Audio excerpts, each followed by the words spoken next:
খুব সংক্ষিপ্ত পরিসরে রাসূল সাল্লাল্লাহু আলাইহি ওয়াসাল্লাম জীবনী থেকে আমরা কিছু লাইফ লেসন নিয়ে আসবো। আমরা কি শিখতে পারি রাসূল সাল্লাল্লাহু আলাইহি ওয়াসাল্লামের জীবনী থেকে? প্রথম যেই লেসনটা আমরা উল্লেখ করতে চাই সেটা হচ্ছে রাসূল সাল্লাল্লাহু আলাইহি ওয়াসাল্লাম খুব বড় মনের মানসিকতার অধিকারী ছিলেন, বড় মনের, বড় হৃদয়ের অধিকারী ছিলেন। তিনি সবার জন্য ছিলেন। He used to think beyond the narrow borders. কখনো ন্যারো মাইন্ডেড ছিলেন। উনি সবাইকে অ্যাকোমোডেট করতে চাইতেন। তিনি আলামিন, বিশ্ববাসীর জন্য রহমত। He is for all and his teaching is for all. দ্বিতীয় যে শিক্ষাটা আমরা পাই সেটা হচ্ছে রাসূল সাল্লাল্লাহু আলাইহি ওয়াসাল্লাম সবসময় সংঘবদ্ধ জীবন যাপন করেছেন। আমরা যদি দেখি মক্কাতে সংঘবদ্ধ, মদিনাতে সংঘবদ্ধ, যেখানে তিনি ছিলেন সংঘবদ্ধ ছিলেন। এবং আমরা যেন ইউনাইটেড থাকি, কোরআনের শিক্ষাটা তিনি বারবার বলেছেন, ওয়ালা তাফাররাকু, তোমরা বিচ্ছিন্ন হয় না, তোমরা আলাদা হয়ে জীবন যাপন করো না, বরং তোমরা সংঘবদ্ধ জীবন যাপন করো। 3 নম্বর যে শিক্ষাটি আমরা পাই রাসূল সাল্লাল্লাহু আলাইহি ওয়াসাল্লামের জীবনী থেকে সেটা হচ্ছে তিনি পিস লাভার ছিলেন, শান্তিকামী। কখনো সংঘাতে, সহজে বিরোধে জড়াতে চাইতেন না। সবসময় শান্তি প্রতিষ্ঠা তিনি অগ্রগামী ছিলেন। আমরা যদি দেখি যে কুরাইশদের সাথেও কিন্তু তিনি পিস ট্রিটি করেছেন, শান্তি চুক্তি। সাহাবারা রাজি হচ্ছিলেন না, তিনি করেছেন। মদিনায় এসে তিনি মদিনা চার্টার করেছেন, মদিনা সনদ করেছেন, ইহুদিদের সাথে একসাথে থেকেছেন। কিন্তু মদিনা সনদ ভঙ্গ হয়েছে যখন তারা বিশ্বাসঘাতকতা করেছে। তার মানে তিনি সবসময় শান্তির পক্ষে ছিলেন। আমরা যারা নবীজির উম্মত বলে নিজেদেরকে দাবি করি, আমরা যেন সবসময় শান্তিকামী হই, আমরা যেন শান্তির পক্ষে থাকি। এটা আমাদের জন্য শিক্ষা। 4 নম্বর যে শিক্ষাটি আমরা পাই সেটা হচ্ছে he was the flag bearer of justice.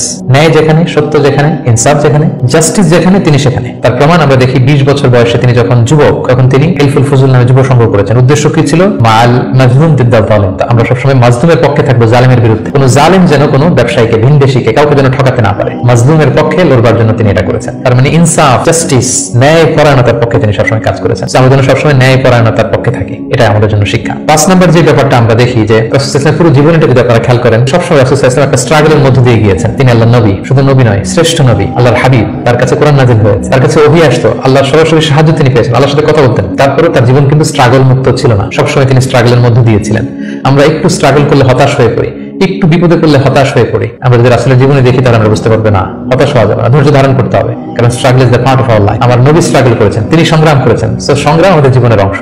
এই শিক্ষাটা আমরা পাই। 5 নম্বর যে শিক্ষাটি আমরা পাই সেটা হচ্ছে রাসূল সাল্লাল্লাহু আলাইহি ওয়াসাল্লাম ব্যক্তিগত জীবনে অত্যন্ত সৎ ছিলেন। যে কারণে যে কুরাইশরা রাসূল সাল্লাল্লাহু আলাইহি ওয়াসাল্লাম বিরোধিতা করত, তারাই রাসূল সাল্লাল্লাহু আলাইহি ওয়াসাল্লামকে উপাধি দিয়েছিল আস-সাদিক আল আমিন, সত্যবাদী, আমানতদার। যেদিন তিনি হিজরত করবেন সেদিন তিনি তার ঘরে রাসূল সাল্লাল্লাহু আলাইহি ওয়াসাল্লাম আলী রাদিয়াল্লাহু তাআলা আনহুকে রেখে গিয়েছিলেন। কারণ ওনার কাছে মক্কার অনেক লোকেরা আমানত রেখেছিল। সেই আমানতগুলো বুঝিয়ে দিতে আলী রাদিয়াল্লাহু তাআলা আনহু 3 দিন সময় লেগেছিল। এত পরিমাণে ডিপোজিট ছিল, আমানতের বিভিন্ন জিনিসপত্র ছিল, সেগুলো আলী রাদিয়াল্লাহু তাআলা আনহু বুঝিয়ে দিয়ে তারপরে তিনি হিজরত করেছেন। কতটা আমানতদার ছিলেন আমাদের প্রিয় নবী। এবং ওনার এই ব্যবসায় আমানতদারিতে মুগ্ধ হয়েই কিন্তু খাদিজা রাদিয়াল্লাহু তাআলা আনহা রাসূল সাল্লাল্লাহু আলাইহি ওয়াসাল্লামকে বিয়ের প্রস্তাব দিয়েছিলেন। তো তার উম্মত হিসেবে আমাদের উচিত সত্যবাদী, সৎ এবং আমানতদার হওয়ার চেষ্টা করা।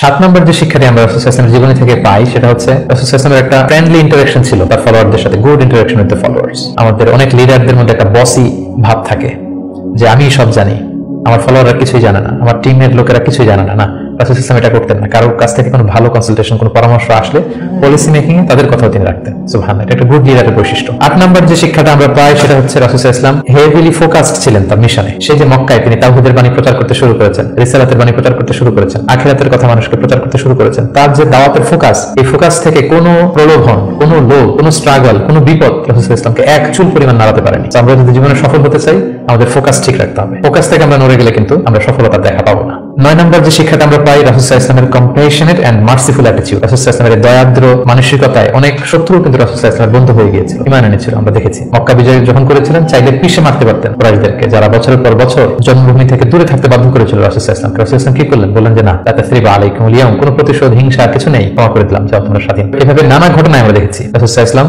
তার অমীয় অনুপম চরিত্রের মাধ্যমে তিনি মানুষের মন জয় করেছেন। এই গুণাবলী যেন আমরা আমাদের মধ্যে ধারণ করার চেষ্টা করি। সব শেষে শিক্ষাটির কথা বলবো সেটা হচ্ছে succession management. A good leader produces good leaders. একজন ভালো নেতা শুধু ফলোয়ার তৈরি করে না, সে আরো নতুন নেতা তৈরি করে। আমরা যদি দেখি রাসূল সাল্লাল্লাহু আলাইহি ওয়াসাল্লাম ইন্তেকালের পরে আমাদের লিডারশিপ নিয়ে কোনো ক্রাইসিস হয়নি, সেখানে দাঁড়িয়ে গেছে আবু বকরকে আমরা রাদিয়াল্লাহু তাআলা আনহুকে আমরা আমাদের খলিফা বানিয়েছি। আবু বকর রাদিয়াল্লাহু তাআলা আনহু ইন্তেকালের পরে ওমর ফারুক আমাদের খলিফা হয়েছে, তারপরে ওসমান, তারপরে আলী রাদিয়াল্লাহু তাআলা আনহু। তার মানে রাসূল সাল্লাল্লাহু আলাইহি ওয়াসাল্লাম এদেরকে কিন্তু সবসময় ডানে বায়ে সামনে পেছনে কাছে নানা কাজে এনগেজ করে নতুন নেতৃত্ব, নিউ লিডারশিপ কিন্তু তিনি তৈরি করেছিলেন। ফলে এই সাকসেশন ম্যানেজমেন্টে কিন্তু রাসূল সাল্লাল্লাহু আলাইহি ওয়াসাল্লাম সাকসেসফুল ছিলেন। এবং এখান থেকে আমরা যারা লিডারশিপ কোয়ালিটি আমাদের আছে, আমরা যেন নতুন লিডার তৈরি করে যেতে পারি উম্মাহর জন্য, এই শিক্ষাটি কিন্তু আমরা পাই। সম্মানিত শুধু রাসূল সাল্লাল্লাহু আলাইহি ওয়াসাল্লামের ফলোয়ার বা উম্মাহ হিসেবে আমাদের উচিত রাসূল সাল্লাল্লাহু আলাইহি ওয়াসাল্লামের আদর্শকে আমাদের জীবনে বাস্তবায়ন করা, তার প্রতি ভালোবাসার সর্বোচ্চ নমুনা পেশ করা, তার সম্মান আমাদের সম্মান। তাকে যখন গালি দেওয়া হয়, তার বিরুদ্ধে যখন কটু কথা বলা হয়, আমরা যেন তখন এর প্রতিবাদ করি, লেখনের মাধ্যমে, বক্তব্যের মাধ্যমে, একত্রিত হয়ে বিভিন্ন ইভেন্টস করার মাধ্যমে। রাসূল সাল্লাল্লাহু আলাইহি ওয়াসাল্লামের রেখে যাওয়ার শিক্ষা যেন আমরা আমাদের বাস্তব জীবনে কাজে লাগাই, আমরা যেন অন্যের কাছে পৌঁছাই, আমরা যেন সোশ্যাল মিডিয়াতে ছড়িয়ে দেই, এবং রাসূল সাল্লাল্লাহু আলাইহি ওয়াসাল্লামের এই শিক্ষা যেন আমরা আমাদের অমুসলিম ভাই বোনদের কাছে পৌঁছাতে পারি। আমরা যেন রাসূল সাল্লাল্লাহু আলাইহি ওয়াসাল্লামকে আমাদের জীবনের চাইতে বেশি ভালোবাসতে পারি, আমরা যেন বেশি বেশি রাসূল সাল্লাল্লাহু আলাইহি ওয়াসাল্লামের প্রতি দুরূদ পড়ি, তার রেখে যাওয়ার শিক্ষা এবং আদর্শ যেন আমরা মেনে চলতে পারি। আল্লাহ তাআলা আমাদের সবাইকে কথাগুলো বোঝার,